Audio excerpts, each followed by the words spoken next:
नमस्ते विद्यार्थी मित्रांनो, MCom part second semester 4 2024 credit पॅटर्नचा परीक्षा फॉर्म कसा भरावा याबाबत आपण या व्हिडिओमध्ये माहिती घेणार आहोत। ज्या विद्यार्थ्यांनी अद्याप फॉर्म भरलेला नाही त्यांनी परीक्षा फॉर्म भरण्यापूर्वी कृपया हा व्हिडिओ नक्की बघा आणि परीक्षा फॉर्म भरा, अन्यथा आपल्याला फॉर्ममध्ये चूक झाली तर बाकीच्या गोष्टींसाठी प्रॉब्लेम निर्माण होईल। तर विद्यार्थी मित्रांनो, परीक्षा फॉर्म भरण्यापूर्वी हा व्हिडिओ नक्की बघा। अद्याप जर का आपल्या टेलिग्राम चॅनलला सहभागी झाले नसेल तर सहभागी व्हा आणि यूट्यूब चॅनलला नक्की सबस्क्राईब करा, जिथे तुम्हाला महत्त्वाचे सर्व अपडेट तुम्हाला दिल्या जातील। चला तर मग बघूया आपण परीक्षा फॉर्म कसा भरावा, सब्जेक्ट कोणते निवडावे। परीक्षा फॉर्म भरण्यासाठी तुम्ही सगळ्यात प्रथम unipune.ac.in या ऑफिशियल होमपेजला जा। तिथे एक्झामिनेशन सेक्शनवरती क्लिक करा। थोडंसं खालती स्क्रोल केल्यानंतर स्टुडंट सेक्शनमध्ये तुम्हाला एक्झाम फॉर्म ऑनलाईन हा टॅब दिसेल। यामध्ये क्लिक केल्यावर थोडंसं खालती या, इथे 1 ते 8 पद्धतीच्या लिंक दिसतील। कोणत्याही एखाद्या लिंकवर तुम्ही क्लिक करा। इथे एक्झाम फॉर्मच्या डेट तुम्हाला बघता येतील। शैक्षणिक वर्ष 2024-25च्या उन्हाळी सत्र परीक्षा म्हणजेच एप्रिल 2025 साठी परीक्षा फॉर्म भरण्याची अंतिम डेट 25/3/2025 करण्यात आलेली आहे। तर लेट फीसह आपण 28/3/2025 पर्यंत परीक्षा फॉर्म भरू शकता। ओके, तर या पद्धतीने तुम्ही डेट्स बघितल्या तर खालती प्रोसीड टू लॉग इन बटनावर क्लिक करा। त्यानंतर इथे तुम्हाला थोडंसं खालती स्क्रोल केल्यानंतर स्टुडंट कॉलममध्ये इथे तुम्हाला क्रिएट अकाउंट आणि लॉग इन टॅब दिसेल। तर तुम्ही लॉग इन या बटनावर क्लिक करा। लॉग इन बटनावर क्लिक केल्यानंतर या पद्धतीने तुम्हाला डॅशबोर्ड दिसेल। इथे लॉग इनमध्ये तुम्हाला 2 ऑप्शन आहे, एक आहे मोबाईल नंबर आणि दुसरा आहे मेल आय डी। तुम्ही या अगोदरच्या परीक्षा फॉर्म भरण्यामध्ये जो मेल आय डी आणि मोबाईल नंबर वापरला तो यूज करून तुम्ही परीक्षा फॉर्म भरू शकता। ओके, त्यानंतर इथे तुम्ही तुमचा मोबाईल नंबर एंटर करा, त्यानंतर पासवर्ड एंटर करा। इथे जो कॅप्चा दाखवला आहे तो या ठिकाणी एंटर करून लॉग इन बटनावर क्लिक करा।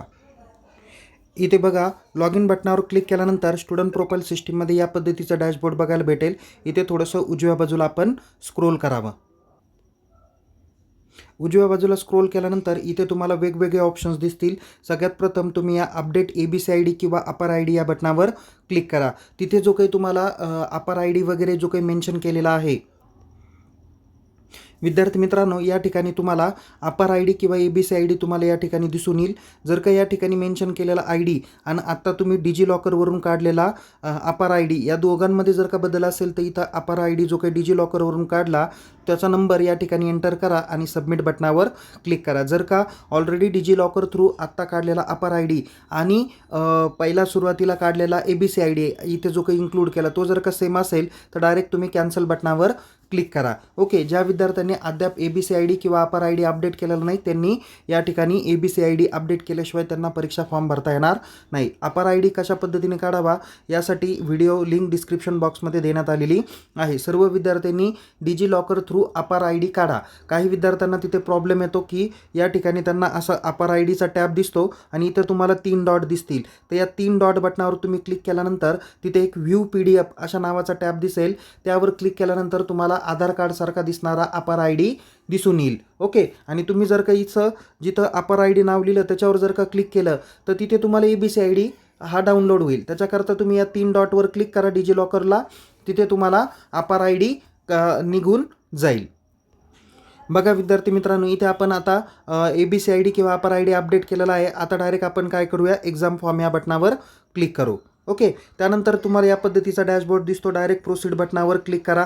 पुन्हा एक्झाम फॉर्मच्या डेट दिसतील। इथे प्रोसीड बटनावर क्लिक करून तुम्हाला या पद्धतीचा डॅशबोर्ड बघायला भेटेल। इथे 2 ऑप्शन आहे, एक फर्स्ट इयर आणि दुसरा आहे अदर दॅन फर्स्ट इयर। तुम्ही एम.कॉमचे विद्यार्थी आहात म्हणून अदर दॅन फर्स्ट इयरवर क्लिक करा आणि क्रिएट न्यू ॲप्लिकेशन बटनावर क्लिक करा। त्या बटनावर क्लिक केल्यानंतर इथे तुमची पर्सनल इन्फॉर्मेशन येईल। डायरेक्ट सरते शेवटी नेक्स्ट बटनावर क्लिक करा। बघा, या ठिकाणी तुम्हाला वेगवेगळे सब्जेक्ट्स बघायला भेटतील। इथे जे काही कंपल्सरी सब्जेक्ट आहे ते या ठिकाणी दिसून येतील। तुम्हाला ह्युमन राईट्स आणि इंट्रोडक्शन टू सायबर सिक्युरिटी हा विषय आत्ता येणार नाही। आता फक्त तुम्हाला स्किल डेव्हलपमेंट सेकंड हाच विषय येणार आहे। बाकीचे तुमचे एक कॅपिटल मार्केटचा विषय आणि बाकीचे 2 विषय जे काही असणार आहे ते तुमच्या स्पेशलायझेशन रिलेटेड असणार आहे। आणि एक जो काही सब्जेक्ट आहे तो रिसर्च प्रोजेक्ट रिलेटेड आहे, ज्याला इंटरनल टिक येईल आणि प्रोजेक्ट कॉलमला त्याची टिक येणार आहे। आणि प्रोजेक्ट रिपोर्टची 340 रुपये फी तुमच्या एक्झाम फॉर्ममध्ये येणं अपेक्षित आहे। जे विद्यार्थी बॅकलॉग आहे त्यांचे जे काही बॅकलॉगचे सब्जेक्ट असतील ते याच ठिकाणी इथं दिसून येणार आहेत। आता या ठिकाणी ऑप्शनल सब्जेक्टपैकी 2 पैकी एक सब्जेक्ट तुम्हाला सिलेक्ट करायचा आहे। तर कोणता सब्जेक्ट सिलेक्ट करायचा यासाठी तुम्ही तुमच्या महाविद्यालयात तुमच्या HOD किंवा परीक्षा विभागाला भेटा, ते तुम्हाला सांगतील. आता मी ज्या महाविद्यालयात आहे त्या महाविद्यालयात विद्यार्थ्यांसाठी इथे सस्टेनेबल डेव्हलपमेंट गोल हा एक विषय आहे, म्हणून ते या ठिकाणी ऑप्शन कॉलमला सिलेक्ट करतील किंवा सिलेक्ट कॉलमला या ठिकाणी टिक करतील. टिक केल्यानंतर शेवटी सेव्ह आणि नेक्स्ट बटनावर क्लिक करा. या पद्धतीने 1255 रुपये बरोबर फी आलेली आहे. खालती स्क्रोल करून चौकोन बॉक्सला क्लिक करा. कन्फर्म बटनावर प्रिंट करून तुम्ही प्रिंट आऊट घेऊ शकता. या एक्झाम फॉर्मसोबत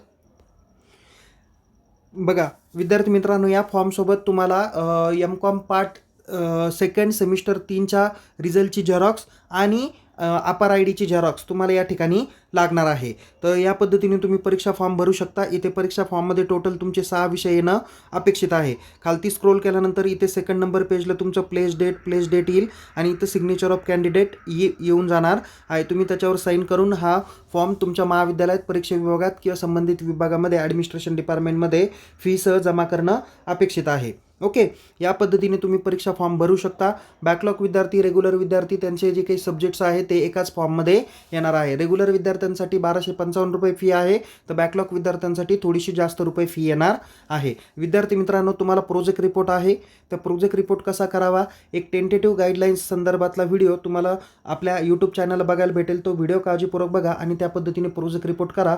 प्रोजेक्ट रिपोर्टला तुम्हाला 150 मार्क आहे, 6 क्रेडिट दिलेले आहे. ओके, तर या पद्धतीने तुम्ही प्रोजेक्ट रिपोर्ट करावा आणि काही शंका असल्यास तुम्ही चॅट बॉक्समध्ये मेन्शन करा. पुन्हा भेटूया एका नवीन विषयासह, नवीन व्हिडिओसह. तोपर्यंत या यूट्यूब चॅनलला सबस्क्राईब करा आणि टेलिग्राम चॅनलमध्ये सहभागी व्हा. लिंक डिस्क्रिप्शन बॉक्समध्ये देण्यात आलेली आहे. Take care. जय हिंद. धन्यवाद.